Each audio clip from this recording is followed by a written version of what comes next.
ঘটনার স্থান, কাল, পাত্র সবই সত্যি, সবই রিয়েল। তাই জায়গার নাম বা ব্যক্তির নাম আমি এখানে উল্লেখ করছি না। এটা আমাদের এক আত্মীয়র সাথে ঘটে যাওয়া এক ঘটনা। আত্মীয় বলতে গেলে আমার বাবার এক ভাগনার সাথে ঘটে যাওয়ার ঘটনা। ঘটনাটা শুনেছি আমি আমার বাবার থেকে। তো কোনো জায়গার নাম মেনশন করছি না, কারণ এটা করা ঠিক হবে না। ঘটনাটা হচ্ছে, একদিন বাবা তার ভাগনার বাড়িতে এমনি গেছে, নর্মাল সন্ধ্যাবেলার দিকে গেছিলো।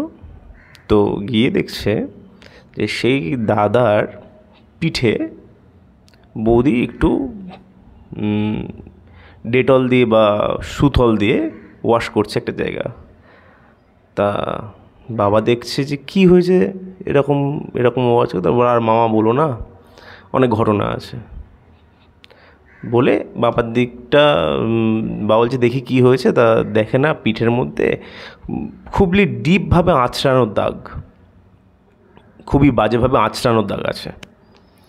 তখন বাবা বলছে যে এরকম আঁচড়ানোর দাগ কী করে হলো? তখন বলছে আরে মামা বাদ দাও, ওসব অনেক ঘটনা আছে, তুমি বাদ দাও, ভালো আছো তুমি? তা বাবা বলছে হ্যাঁ ভালো তো আছি, কিন্তু তুই আগে বল যে ঘটনাটা কী, আমি জানতে চাই। তখন সে দাদা শুরু করছে। দাদা আগে ড্রাইভিং করতো, এখনও করে না। তা জায়গার নামটা বলছি না, এক জায়গায় ড্রাইভিং করে মালিকের গাড়িটা পার্ক করে উনি বাড়িতে আসবে হেঁটে। তো মালিকের বাড়ি থেকে যথারীতি বেরিয়েছে। এবার বাড়িতে আসতে গেলে, মানে যে রাস্তা থেকে আসতে গেলে একটা পুকুর পড়ে, পুকুরের ধার দিয়ে রাস্তা।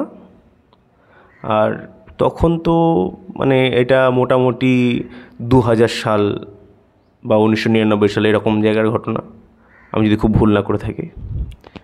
তো তখন এত চারিদিকে লাইট মানে লাইট ছিল রাস্তাঘাটে, কিন্তু এত ঘন ঘন ছিল না।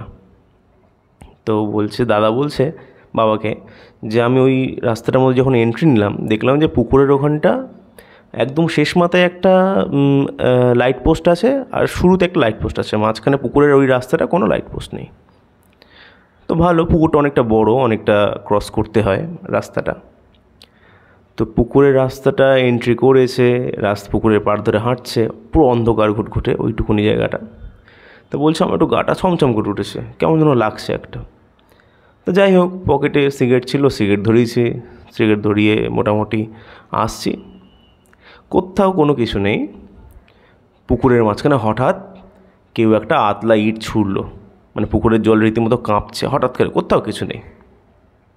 যে এটা কী হলো, মানে যদি কোনো লোক থাকতো, কোনো জন থাকতো, সেটাও একটা কথা ছিল, কারণ রাত হয়ে গেছে অনেক, সারাদিন গাড়ি চালানোর পরে মালিকের গাড়ি পার্কিং করে উনি বাড়ি ফিরছিলেন। তো কোথাও কিছু নেই, তখন পুকুরের মাঝখানে একটা ইট পড়লো, আর রীতিমতো পুকুরের জল কাঁপাকাঁপি করছে। তখন বলছে যে আমার খুব ভয় লেগে গেছে। তো ওইখানে ওই রাস্তাটুকু আস্তে আস্তে মোটামুটি আমি যখন এই ঘটনাটা ঘটেছে আমি ছুটে চলে এসেছি, বেশ পেরিয়ে গেছি। এবার বাড়িতে এসে দেখছি যে আমার পিঠটা কেমন জ্বালা করছে। তা তোমার বৌমাকে বললাম যে দেখো তো কী হয়েছে। তো তখন তোমার বৌমা বলছে তোমার পিঠে তো মারাত্মকভাবে আঁচড়ানোর দাগ, মানে সে আঁচড়ানোর দাগ বলে বোঝানো যাবে না, এতটাই মারাত্মক ছিল।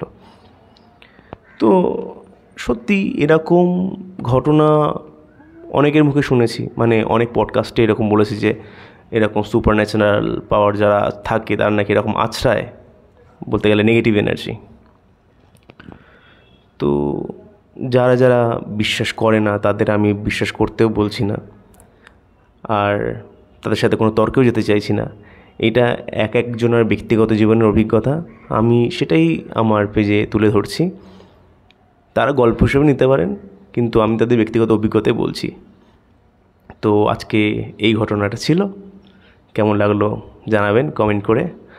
আর বারবার একটা অনুরোধ করছি, যদি আপনাদের জীবনে যদি এরকম কোনো ঘটনা থাকে, যে এরকম অলৌকিক ঘটনা, যে ঘটনার আপনি কোনো ব্যাখ্যা পাননি, আমার সাথে শেয়ার করতেই পারেন। আমি আমার পরিবারের সাথে সেই ঘটনাটা আমি শেয়ার করে নেব। ভালো থাকবেন সবাই।